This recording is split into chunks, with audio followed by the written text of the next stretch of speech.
Station मुख्य प्रवेशद्वारावर रात्री अज्ञाताने स्थापित केला अण्णाभाऊ साठे यांचा पुतळा।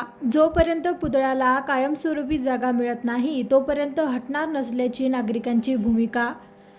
बुलढाणा जिल्ह्याच्या खामगाव रेल्वे स्टेशनच्या मुख्य प्रवेशद्वारावर रात्री अज्ञात व्यक्तीने अण्णाभाऊ साठे यांचा पुतळा स्थापित केल्याने खामगाव शहरात खळबळ उडाली आहे।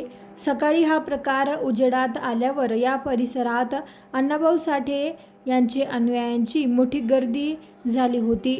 पोलीस व दंगाकाबू पथक घटनास्थळी असून पोलीस परिस्थितीवर नियंत्रण ठेवून आहे।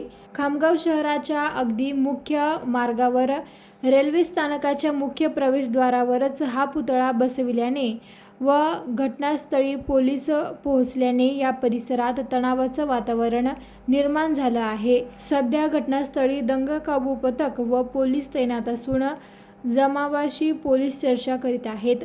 तर जोपर्यंत पुतळ्याला कायमस्वरूपी जागा मिळणार नाही तोपर्यंत पुतळ्यासमोरून हटणार नसल्याची भूमिका नागरिकांनी घेतली आहे।